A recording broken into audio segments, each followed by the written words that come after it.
मित्रों नमस्कार। आदर्श doctor column के तहत आज हम मिलने आए हैं बरेली के एमएस ऑर्थोपेडिक अर्थात हड्डी के बड़े डॉक्टर सत्येंद्र सिंह साहब के पास। ये वही डॉक्टर सत्येंद्र सिंह हैं जो इंडियन मेडिकल एसोसिएशन अर्थात डॉक्टर्स की संस्था के सम्मानित अध्यक्ष रहे हैं और आपके अध्यक्ष काल में इंडियन मेडिकल एसोसिएशन ने विभिन्न क्षेत्रों में उन्नति की है। आज बहुत बहुत दूर से डॉक्टर सत्येंद्र सिंह के पास मरीज आते हैं, दुर्लभ मरीज आते हैं, घुटने बदलने, कूला बदलने, ऐसे जटिल सर्जरी आप करने में महारत हासिल है, सिद्धहस्त हैं। आज आपसे बात करते हैं जाड़े के दिनों में किस तरीके से हो सकती हैं बीमारियां, हड्डियों को कैसे बचा के रखें, हमारा दिनचर्या कैसी हो और क्या सावधानियां बरतें, इन तमाम मुद्दों पर बात करते हैं डॉक्टर सत्येंद्र सिंह से। गौर से सुनिए उनकी बात। नमस्कार। डॉक्टर सत्येंद्र सिंह हैं बरेली में हड्डी के बड़े डॉक्टर, एमएस ऑर्थोपेडिक सर्जन। जोड़ों को भी बदलते हैं। गंभीरतम इलाजों के लिए लोग इनके पास आते हैं बरेली और आसपास जिलों से। डॉक्टर सत्येंद्र सिंह सर, हमारे दर्शक आपको देख रहे हैं, जानना चाहेंगे आने वाले जाड़ों के दिनों में क्या ध्यान रखें जोड़ों के रोगी, हड्डी के रोगी। नमस्कार गंभीर जी, नमस्कार बरेली। जाड़ों के मौसम में टेम्परेचर कम हो जाता है और जब टेम्परेचर कम होता है तो शरीर की जो रक्त वाहिकाएं हैं वो संकुचित हो जाती हैं और उनके संकुचित होने से जो बॉडी का तापमान है पेरिफेरल पार्ट्स का वो उतना मेंटेन नहीं रह पाता है और जब तापमान कम होता है तो शरीर में जो प्राकृतिक निर्माण की प्रक्रिया है वो भी कम हो जाती है। तो ऐसी स्थिति में शरीर के विभिन्न अंगों में दर्द होने लगता है और यदि किसी को पुरानी बीमारी है, गठिया की, स्पॉन्डिलाइटिस की, कमर दर्द की, जोड़ों के दर्द की, नसों की, तो वो प्राकृतिक रूप से ज़्यादा बढ़ जाती है और जब बीमारी बढ़ती है तो ऐसे में जो ध्यान रखने वाली बात है कि शरीर के तापमान को ठीक रखें और वो तभी ठीक रह सकता है जब आप वस्त्रों को ठीक से पहनें। जैसे हाथों को दस्ताने ढके रहें। यदि आप सफ़र में बाहर जा रहे हैं, मोटरसाइकिल, साइकिल से आप पैदल हैं और सुबह सुबह का टाइम है, ठंड बहुत है, तो आप कम से कम अपने कानों को ढक के रखें। यदि आपके कान खुले हुए हैं तो कानों का हिस्सा बहुत सेंसिटिव होता है, वहाँ ठंड जल्दी पकड़ता है और ठंड पकड़ने के कारण कई बार हमने देखा है कि कुछ लोगों को बेल्स पैरालिसिस हो जाती है, यानी यहाँ जो नस होती है उसमें स्वेलिंग आती है, वो नस दिमाग से निकल के आती है और बहुत छोटे छेद से निकल के आती है। सूजन होने से उसमें दबाव बढ़ता है तो वो नस पैरालाइज हो जाती है और अक्सर मुंह टेढ़े हो जाते हैं। तो अगर हम देखें विभिन्न प्रकार की गठियाँ, rheumatoid arthritis, rheumatic arthritis, osteoarthritis, विभिन्न प्रकार की spondyloarthropathy, cervical spondylitis, lumbar spondylitis, dorsal spondyloarthropathy, इन सभी के मरीजों में ठंड के मौसम में दर्द बढ़ जाता है। जी, क्या सावधानियां रखें जो तकलीफें ना हो जो आप बता रहे हैं? देखिए, मुख्य कारण है टेम्परेचर का कम होना और टेम्परेचर कैसे मेंटेन रहे, कमरे का भी, बाहर का भी, ये हमें विशेष ध्यान रखना है। विशेषकर हम जब बाहर निकलें ठंड के मौसम में तो हम पूरे कपड़े पहने और मैंने और आपने अक्सर देखा होगा जो उत्सव होते हैं, बहुत से फंक्शंस, उनमें महिलाएं अक्सर कम कपड़े पहन के जाती हैं।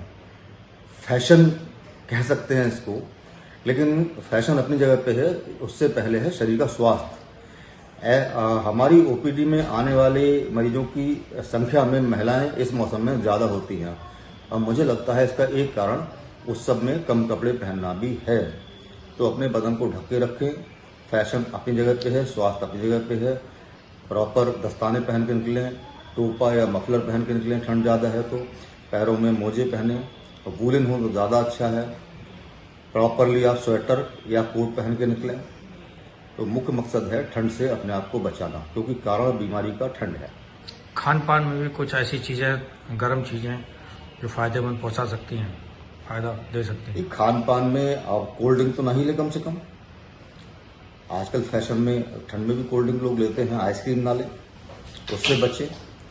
और विभिन्न प्रकार की गठियाओं में डॉक्टर ने जो आपको एडवाइस किया है उसके हिसाब से खान पान लें। जैसे आपको मान लीजिए गाउटी आर्थराइटिस है, यानी यूरिक एसिड बढ़ा हुआ है, तो यूरिक एसिड में टमाटर, खीरा, पालक, पनीर, सोयाबीन, चना, नॉन वेज और इसके साथ साथ दही, ये सब चीज़ें नुकसान करती हैं। चिकित्सक आपको बताता भी है, उनको आप ना लें। और आयुर्वेद के हिसाब से और वैसे भी अगर देखा जाए, कहते हैं बादी चीज़ ना खाएं। तो बादी में जो माना गया है, और उसको हमने देखा भी है अपनी प्रैक्टिस में, उड़द, गोभी और बैंगन, ये 3 चीज़ें बादी चीज़ कहलाती हैं। ये बात को बढ़ाती हैं, बात पित्त से सब चीज़ जुड़ी रहती है। तो पित्त दोष, बात दोष, इससे बचने के लिए बादी चीज़ें आप ना खाएं। सर, मेरे दर्शक एक सफ़रनामा आपका जानना चाहते हैं। आप बहुत ही यहाँ पर चर्चित डॉक्टर हैं, IMA के प्रेसिडेंट रहे हैं, तमाम पदों को सुशोभित किया है, चुनाव भी आपके देखरेख में अच्छा हुआ है। सफ़रनामा शैक्षिक क्या रहा है आपका? गंभीर जी और बरेली वासियों सबको मैं बताना चाहता हूं कि मैं बरेली का ही रहने वाला हूं और आंवला तहसील में मेरा गांव पड़ता है, ग्राम गुरुगावा। ऐसा कहा जाता है ये गांव गुरु द्रोणाचार्य के नाम पे बसा हुआ है।